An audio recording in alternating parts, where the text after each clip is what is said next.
So, good morning, Karen. I want to introduce, well, actually, I think a lot of people know Karen. Karen Greenall from A.R.K, Lasting Powers and Wills. Good morning, Karen.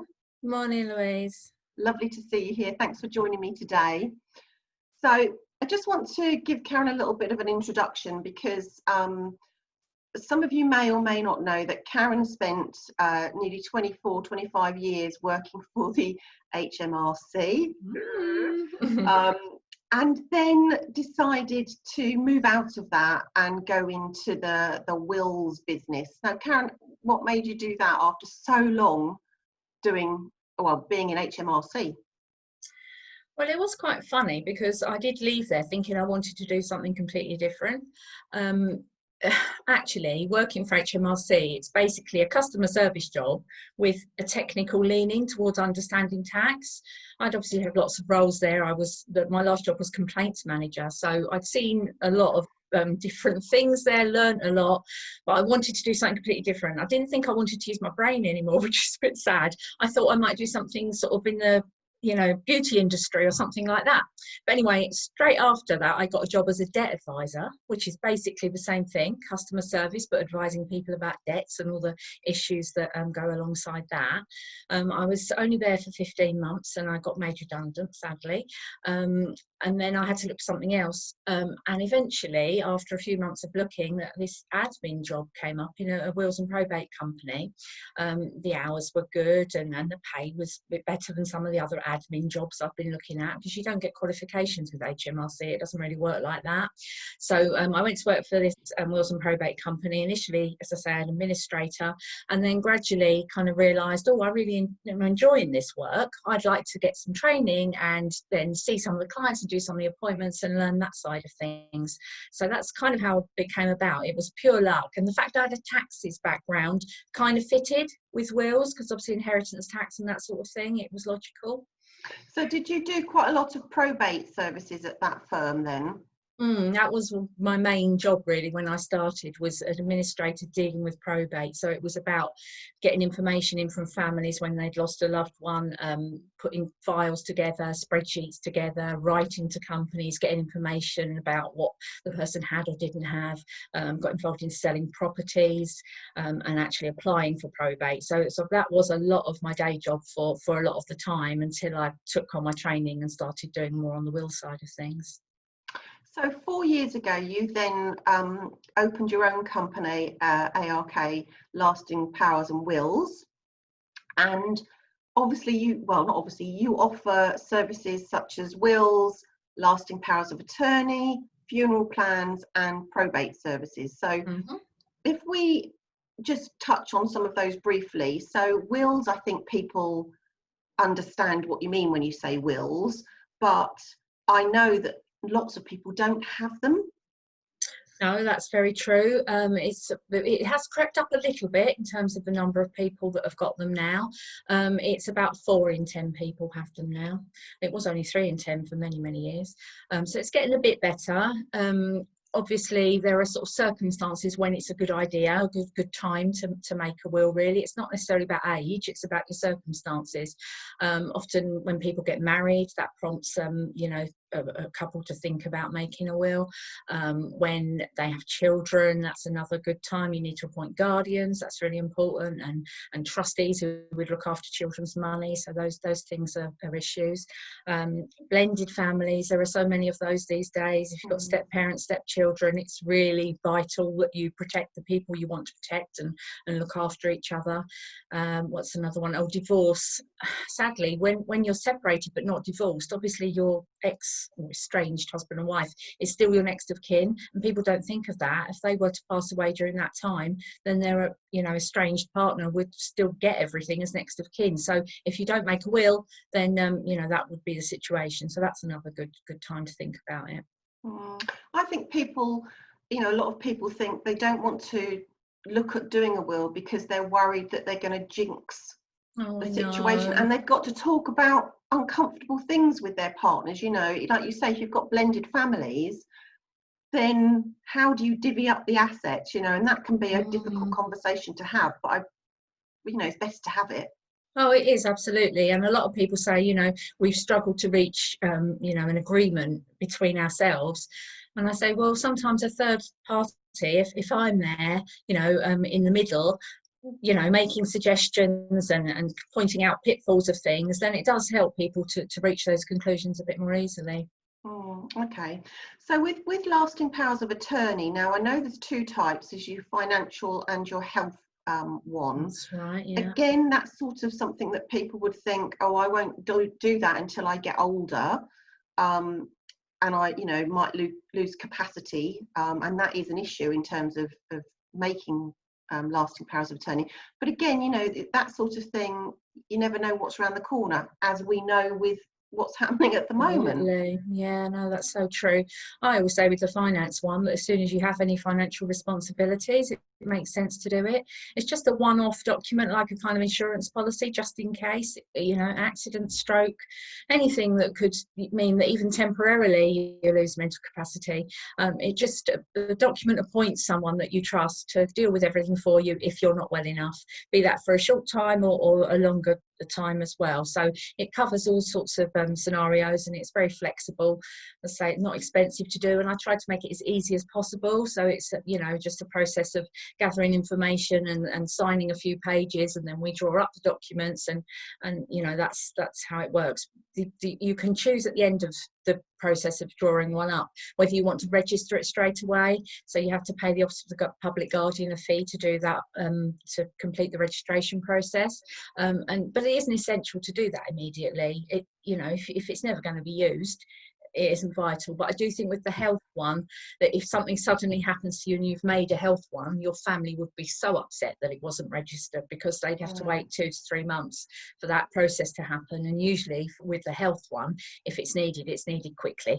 You know, people So want to with get the health stuff one, done. for example, Karen, what sorts of things would you put in there, you know, in terms of having, is it like an intent of wishes? Not really. I mean, you can put instructions and preferences on there as to what you might want to happen. Most people don't tend to do that. They're just appointing people they trust, that they know would know kind of the things that they would want. You do get to decide about life-sustaining treatment. Sadly, if you were ever in a situation where you're on life support, it's about who you would want to have the final say about switching off machines. Is it that you'd want doctors to have that final say, or the people you're appointing as attorney, so your family? And usually if you can appoint your family, that gives them maximum rights to be able to speak for you if they knew that, you know, doctors were trying to keep you alive when you wouldn't have wanted to be. Okay, so funeral plans now, Yeah.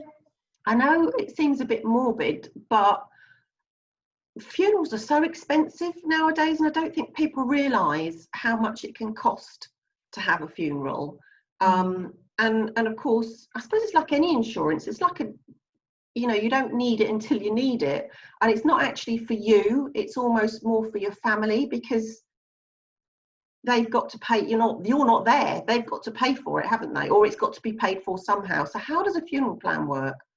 Yeah, the family would have to pay for it without one, and organise it and second guess your wishes. Sometimes it's quite difficult when you're grieving to work out what your loved one would have wanted. So the idea is that you pay for it hopefully many years before you die. That's always the best way. If you think about it in your 50s and hopefully live till you're in your 90s, that's the best way to do it. You'll have paid the prices that a funeral plan cost in your 50s. So actually that's me and you, Lou. But so I have got one. I've done it. So I'm 54 and I'm hopefully not going anywhere. I'll say 40 years, but you know, that hoping. Funeral costs at the moment are 4,500 on average. You buy a plan at the moment. 4,500. Yeah, that's the average. Wow. Nationally, but I think they're more expensive around here. Actually, it does vary geographically. But so we could buy one for 3.5, which is roughly what I did, and you can pay by instalments over many years if you want to. But if they're currently 4,500, they cost practically double every decade. That's been the history for the last 50 or 60 years. So if in 10 years, 4,500 becomes about 9, in 20 years it becomes maybe 18,000. In 30 years it's 36. I don't even want to work out what it would be in 40, but it's a massive saving to your family out of your estate if you've got a plan in advance. The money's ring fenced. It's in, you know, it's in a trust fund. It's protected. It can't be lost, but it's there specifically for your funeral to cover what you've paid for all those years ago. So actually being able to pay by instalments is over months is a good thing, because I suppose it's like anything, you're just putting it away and probably won't even notice that amount. Yeah, exactly. It starts about 20 pounds a month, I think it can work out, if you're paying, well, actually, yeah, over the longest period. You can do it for 25 years if you're quite young when you start. It's got to be paid by your 85th birthday. And the benefit actually of doing that, if you do it over a long period when you're younger, is that they've introduced something. I work with the Dignity funeral plan company, and they've introduced something called the Dignity Promise, which came out last year. And it means that if you're paying by instalments and you've paid 12 instalments, and then you were to pass away, you know, much sooner than you would have thought, then your family wouldn't be asked to pay the balance of the instalments. So you could have paid a silly little amount like £240, and then you would still get that funeral that you had signed up for. Yeah, so that's the real benefit of it. It makes it a bit of a no-brainer, really. Okay.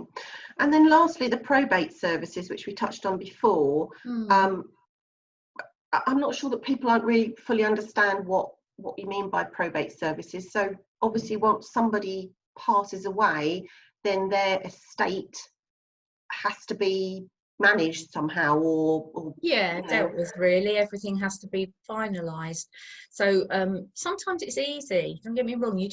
There aren't so many organizations to deal with, you know, that somebody who lived in maybe in a rented property just has utility bills and one bank account. It's not too difficult, but it can get quite difficult if people own their own property, for instance, and they might have shares in a company, and they might have various different bank accounts. The record, the lady who passed away years ago when I used to work dealing with probate, I had to write to 75 organisations that she had dealings with. Wow. She'd worked in a bank, she didn't have any children, and she had money in all sorts of bank accounts. She had loads of shares. It did eventually turn out that 40 odd of those were still active at the time that she died. So there can be a lot involved, and you know, it's a big admin job, and when you're grieving, that's really hard to do. So the idea is that we offer free initial advice as much as you need, you know, just answering a few questions. There's no problem at all with doing that. And then if we can tell you actually you don't need to apply for probate, then that's really good news. People can just go off and do the few bits they need to do. But if probate is needed, and probate is the legal document that allows you to close bank accounts, sell property, sell shares, all those sorts of things, so that you can get the money in and deal with the will. If that document is needed, then it has to go through a court, and there are court papers to complete, and that's where it gets difficult for people. So we can take that burden away and fill in you know, all the information that's needed, and then we work with a firm of local solicitors to apply for the probate document, and then usually it gets applied for in the family's name, and they just get on with things. But equally, if it's a really complicated case, it can be that the solicitors take over and do everything, and they'll sell the property and they'll get all the money in, and then they'll distribute it in accordance with the will. So it's quite a big job, a long job. Nothing ever happens quickly in probate, sadly, but No. we're there to support if necessary. Okay. I mean, there's a lot there, and I know we've just briefly touched on it, but you know, you're based in Stevenage, and how would people get hold of you? You know, just to have a chat to start off with. You know, if they've got questions that they want to ask before they decide if they want to go forward with any of these services you offer. Well, we're easy to find on our website. Is very easy. It's just ARKpowers.com, so it's easy, and just searching, you'd find us quite easily, or search my name, it'll probably come up very easily. Obviously but we do have quite a big Facebook presence, so there's a Facebook page as well. Searching that is a bit silly the way I set it up. I think you need to search A.R.K with spaces to find us, but we're there, and you know, we'll answer messages on Facebook. Obviously the phone number and everything's on the website, but you know, they're all easy to access. I'm on LinkedIn, yeah, most All over places the place. really. Don't do that Twitter. Not Don't sure do that, about that. Twitter. And my lovely admin lady Jo does Instagram. Oh. But you know, yeah, we try, but I keep out of that one. No, no. Well, you know what? We could go on for much longer because you know, it is so much to talk about with this topic. But and especially at the moment, I think, you know, it, with unfortunately with all the deaths that happened over the last 6 months, I think it's kind of brought these things to people's mind. But it's important generally. Not just in a pandemic. So thank you, Karen, for coming on today and just giving us a very brief insight into your company and the services you can offer. Oh, thank you, Louise.